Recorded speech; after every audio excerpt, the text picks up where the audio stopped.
5 మంది ఏ ఊళ్ళైనా సరే, ఉత్తరాంధ్రకి వెళ్ళు, పశ్చిమ గోదావరికి వెళ్ళు, తూర్పు గోదావరికి వెళ్ళు, రాయలసీమలోని అనంతపురం, కర్నూలు, ఏ జిల్లాకైనా వెళ్ళు, ఈ 5 మంది పంచాయతీలు చేస్తూ ఉన్నారు.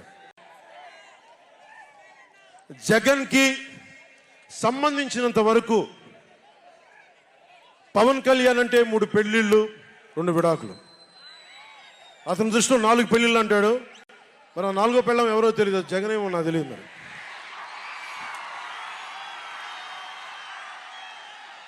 నాకు ఇదే విసుగొస్తుంది. జగన్ లేని 4వ పెళ్ళ ఒకటి నువ్వేరా.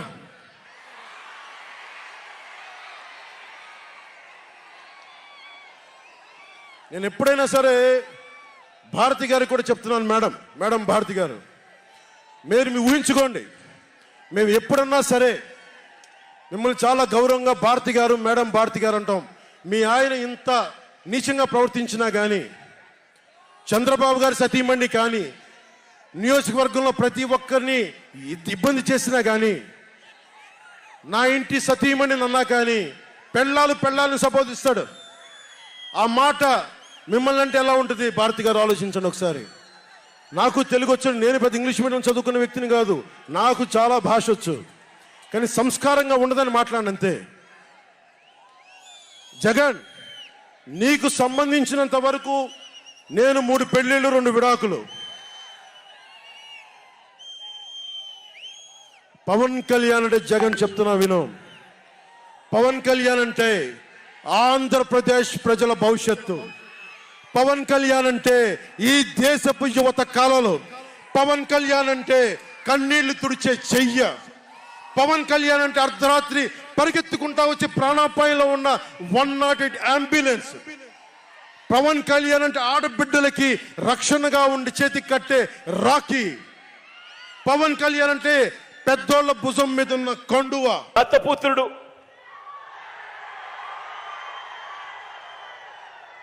మరో వంక మనకు ప్రతిపక్షంగా ఉన్న చంద్రబాబు గారు, ఆయనతో పాటు దత్తపుత్రుడు. వీరిద్దరి పేరు చెబితే అక్క చెల్లెమ్మలకు ఏం గుర్తుకొస్తుంది? చంద్రబాబు పేరు చెబితే 3 సార్లు సీఎంగా అక్క చెల్లెమ్మలకు చేసిన మోసాలు, వంచనలు అక్క చెల్లెమ్మలకు గుర్తుకొస్తాయి చంద్రబాబు గారి పేరు చెబితే. పొదుపు సంఘాలకు చేసిన దగా గుర్తుకొస్తుంది చంద్రబాబు గారి పేరు చెబితే. విశ్వసనీయత లేని చంద్రబాబు గుర్తుకొస్తాడు. చంద్రబాబు పేరు చెప్పినప్పుడల్లా అక్క చెల్లెమ్మలకు గుర్తుకొచ్చేది. మరి దత్తపుత్రుడి పేరు చెబితే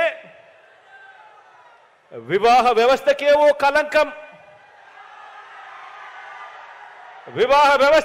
కలంకం, ఓ మాయని మచ్చగా గుర్తుకు వస్తాయి. కారులు మార్చినట్టు భార్యలను మార్చేది,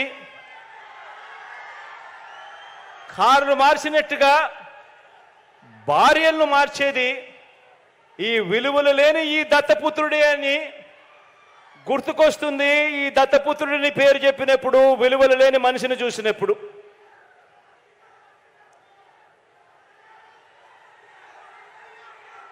వీరిద్దరూ